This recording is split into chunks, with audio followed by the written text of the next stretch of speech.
You guys tell me if I was in the wrong. I have been talking to this older guy, and he said he was going to lunch with his sons, and I said, being my funny self, I said, tell them their new mommy says hello. Keep in mind the sons are like my age. And he blocked me. He blocked me on everything. And I'm sure it's over. I'm like, that's funny. Am I wrong for that? Like, God forbid a woman has a sense of humor in 2025. Not very funny, just plain mean. Yeah, well, it sounds to me like the guy made the right call. I mean, you said something incredibly inappropriate to a dude you were texting with, and he realized you were a full-on maniac. It's not funny to just crown yourself as son's stepmother when the two of you don't even know each other. That's not a joke. That's strangely possessive and kind of rude. And let's flip the script for a second. Let's say that you're a single mother, and this guy sends you a text to tell your kids to say hello to their future father. Would you be laughing? Well, of course not. You'd lose your mind so much that you'd go on to TikTok and try to shame this guy for being so insensitive. I mean, there's nothing funny about what you said. And if you have a sense of humor, it's the kind of thing that would only make idiots like Sarah Silverman and Amy Schumer laugh at. And no, that's not a compliment. Much like the aforementioned unfunny life failures, you do not have a sense of humor. You just say crap and assume people will laugh. And the fact that you got offended that he didn't find you funny just proves the point even further. But hey, if you really do need a laugh in your life, just go take a look in the mirror, sweetheart, because that's where you're gonna find the funniest joke in the freaking world. That's funny because it's so true. Okay, I'm filming this like literally mid-crash out because I'm just so fucking irritated with the men of this generation, and specifically the men in Denver. Dating in Denver is abysmal. It's actually awful, and I literally feel like the people that were in relationships or are in relationships got the last helicopter out of Nam, because what the fuck am I dealing with? The fact that me and this guy literally confirmed last night that we were gonna go on a date tonight at 7, confirmed. We locked in. I was like, okay, like, we're locking in for 7 tomorrow. Like, perfect, great. Like, excited, so excited. Heard nothing from him today. Literally crickets. I'm nice and gracious and text him at like 4 o'clock. I'm like, we still good for tonight? It is 6:46, nothing from this man. It literally feels like pulling teeth. Like, oh my God, it's so bad. And then people are like, Kate, like, why are you so anti-men? Like, why do you get that? Girl, do you see what I'm dealing with? Oh, poor you. Well, yeah, I see exactly what you're dealing with, sister. You're dealing with the end result of your god-awful life decisions. Now, I am no geography bro, but I'm under the impression that Denver is a fairly sizable city. And if you keep going after dudes like Chad, Tyrone, Raphael, Marco, Gavin, Pookie, Theodore, Nigel, Wyatt, Ray Ray, Chang, Wang, Takeda, and Slippery Sancho, then you can't blame the city on that. You're not talking to the proud members of the illustrious bottom 95% club here. You're talking to the men who have no problem ghosting you the second someone else better comes along. And this is the world that you asked for, by the way. You thought that any man you didn't deem attractive was supposed to leave you alone. And those men did. And if for any other reason than just to avoid the endless amount of headaches you cause in your wake, that just leaves the players who will tell you everything that you want to hear, and you'll buy into it every time. And then you'll hate us because you got stood up on yet another date. You can't blame us for that, darling. We're too busy not giving a crap about you and your life failures to take that kind of blame. Don't you put that evil on me, Ricky Bobby! Don't you put that on us! Hey guys, I just got back from the date and it went so well. This guy is so nice. I could talk to him for hours, but I'm not physically attracted to him. I feel like we could be best friends that I'm really struggling with. Wow, I'm so happy I connected with him at a soul level. I wish that I could just hang out with him for his energy and his thought process. He's a neurosurgeon. He is so intellectual. He has some world records and some hobbies that he does. It's crazy. This guy is so successful and just so interesting. I would want to see him again just to hang out. But obviously I know that's not his intention. We talked about the universe. We talked about consciousness. We talked about how the world functions. And I have a million great things to say about him. I just don't know physical sense we're compatible. That's hard. I'm so grateful I met him, and I'm so grateful for the experience. That's not my problem. It's yours. Hold up, let me see if I can get this straight here. You went out on a date with a neurosurgeon. He's incredibly successful and holds some world records, but apparently because he's not Chad, you want to friend zone him? Lady, you're over the age of 30. The fact that this guy was successful as he was and was willing to slum it for you was nothing short of a freaking miracle. Now, I am not about to knock you for your standards. You are entitled to them and you like what you like. But woman, I don't think you realize how badly you fumbled on this one. But that's really not surprising.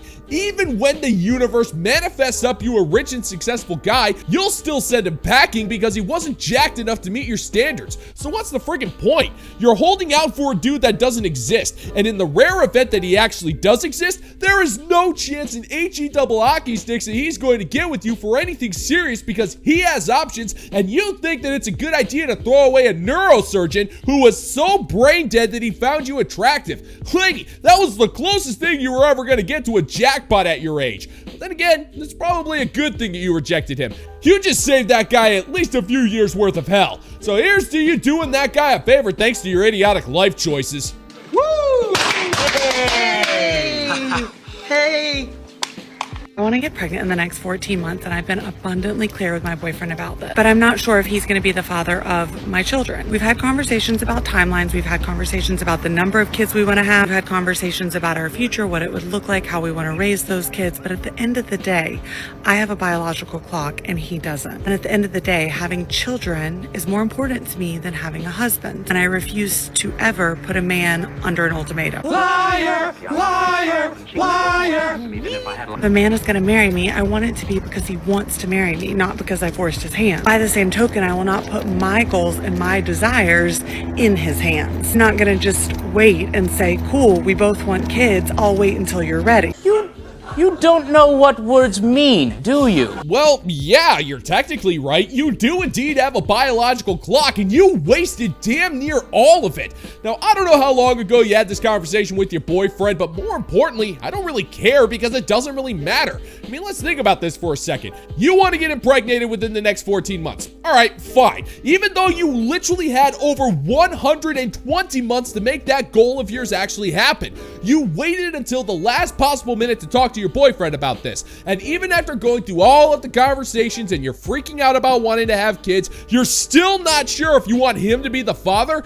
Woman, I hate to be the one to tell you this, but if you're not sure now, then you might as well give up hope about ever having kids. Your ovaries sure as hell have. You can't wait until the last possible minute to complain about your biological clock when you literally had over a decade to have kids. And you can't say that you're not giving your boyfriend an ultimatum when you're pretty much saying that if he doesn't want to have kids with you, then you're going to leave him. That's literally the definition of an ultimatum. So you should probably read a dictionary and brush up on your vocabulary there, sweetheart. You might as well. It's not like you're not going to have the time on your hands. Because frankly, I don't have that luxury, and it's more important to me that I have kids than that I have a husband. So if he decides he does not want to be married to me or does not want kids on the same timeline as me, then I still will be able to achieve my goals. As women, we've been taught to let the man lead, not put pressure on them. And I appreciate that sentiment, but the reality is I will have to make a choice about children a lot faster and sooner than he might ever have to make that choice. While I would love to let the man lead, that's not a realistic option for me at the age of 37, turning 38 next year. I don't think it's fair that I should put my goals and my desires in his hands, give him both the responsibility and the pressure. Oh wait, you're serious? Nope, sorry sister, you do not get to do that. You're not going to blame the man for not having kids with you when you've waited until you were almost 40 to want to have kids. You're 37, your kids should be in high school by now, but that didn't happen, and that's because you chose to put having kids on the back burner. You can't blame your boyfriend for that. That was your decision. And now it's at the point where you're saying that you'd rather have kids than a husband, which just proves how little you care about your boyfriend's feelings. So why should he be the father to your children and you've made it clear that you'll just end up bolting the second you don't get what you want and subject your own flesh and blood to developmental hamstringing known as being raised by a single mother? Hell, you don't even want kids because you want to be a mother. You're doing it because of your biological clock, which shouldn't have been an issue if you actually got preggers when you were supposed to. But you didn't do that. You wasted your time and now you're scrambling. And if you leave this guy, you're hoping that you can find a dude who has no problem knocking up a woman who's almost 40 in less than a year and a half. Well, good luck with that one. We'll see you in 2 years when you're bawling your eyes out because your eggs refuse to be frozen. Good luck. Guys, the man that I'm casually seeing, which I don't even want to start getting into what casual even means for me because I'm still learning what that means for myself personally. He just told me he took a couple days not texting me, and I was just kind of like making peace with the fact that I may have just gotten ghosted, and for who, what, why, I'm at peace with it. Naturally, text me back, release me. He goes, hey, sorry, like what we have going started to feel a little too relationship-y for me too early on. It was giving relationship because you were giving relationship. You were doing relationship-y things. You got cookie, I got cookie. Like you invited me to a softball game to meet your friends and family, knowing that they're on the team and that I would be put in the position to meet them, and I'm wonderful. You FaceTime me. What even do you? You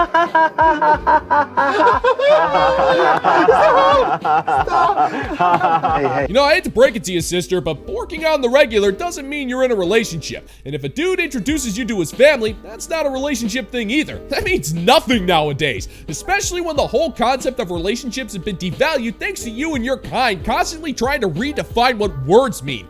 This guy was having fun with you, and you were most likely coming off a little too strong. And because of this, he broke things off and probably found himself a new chick pretty quickly. You got played and you fell for it, hook, line, and sinker. At least he had the decency to tell you via text that he wasn't into you anymore. Most Chads would just ghost you and leave you to complain on TikTok. And in all honesty, with today's dating market, that is the best you could ever hope for.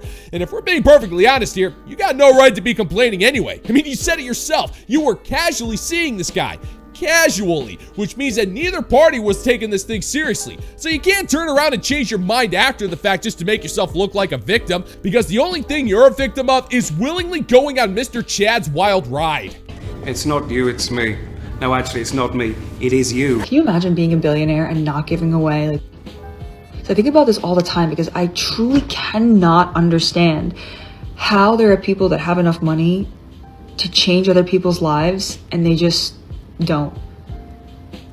Like, can you imagine being able to walk into a hospital and pay for everyone's chemo or everyone's surgery or everyone's medication, or to pay off school lunches for entire cities or maybe even states, and get technology to underprivileged schools and communities, to walk into a grocery store and just hand out like $1,000 gift cards so people can feed their families for weeks or maybe even months, to pay off people's houses and cars, to pay their rent, to build libraries and community. Like, there are veterans that live on the street. Like, there are people that don't even have a roof over their head. Give me some money. Give me some money. Woman, come on, be serious for a second. Billionaires may be evil, but they still do way more for the impoverished than you ever could possibly imagine. They pay more in taxes, they donate more to charities, and they start up nonprofits to try and help people. Not to mention that inconvenient little fact that most of them own multi-billion-dollar corporations that actually hire employees and give them a wage so they can support themselves. But here's the problem. You can't fix problems by throwing money at it. All you gotta do is look at the vast majority of folks who win the Powerball jackpot and see where they're at in 10 years. And do you really think those homeless people you give 27 cents to are putting that money away for a room for the night? Well, I'm sure that jug of 5 o'clock vodka he's got next to him is just there for decoration. And come on, don't act like if you were a billionaire, you'd want to give it all away to help others. You'd be too busy being a bond henchman to do anything of any actual value to the world. And you'd have countless excuses to not give away money just so you can keep it for yourself. We see it all the freaking time. So stop acting like you're better than everyone else because you're a poor. It's not a great look for you. I can't imagine knowing that that's out there and I could do something about it and just being like, nah. Even if you have $1 billion, like, you could give away 90% of that and still have is that right? Yeah. You have 100 million left over. That's enough for generations of your family to live on and not have to even think about money. And every day people wake up with the power to save lives and to change these things, and they actively choose not to.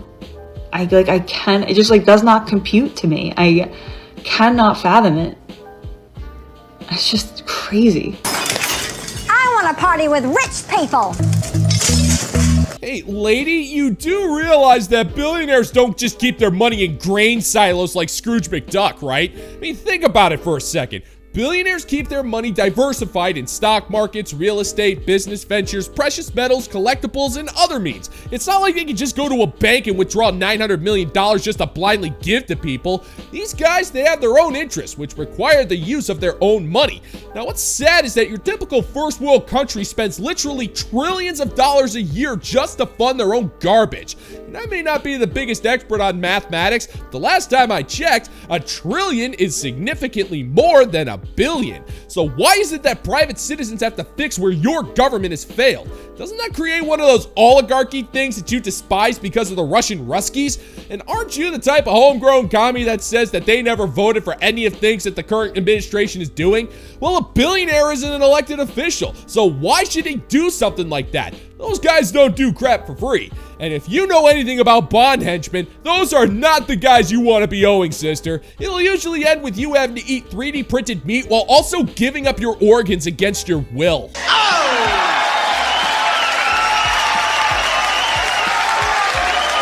And if I know anything about the fine members of the bounty board over on Patreon, these guys would never give up their organs for some tech mogul. These guys value their organs, and that's what makes them so freaking awesome.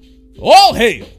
If you're interested in supporting the channel, check out the bounty board over on Patreon, where I have almost 100 videos of exclusive content that you're not going to find on YouTube. Links in the pinned comment down below if you want to check it out. And that's going to do it for today's video, gentlemen and gents. And as always, if you find that my particular brand of comedy is bringing you to the brink of laughter, then why don't you scroll on down and click that like and subscribe button, ring the notification bell, leave a couple of comments, and be sure to share this video so we can give the good old-fashioned middle finger to the YouTube algorithm.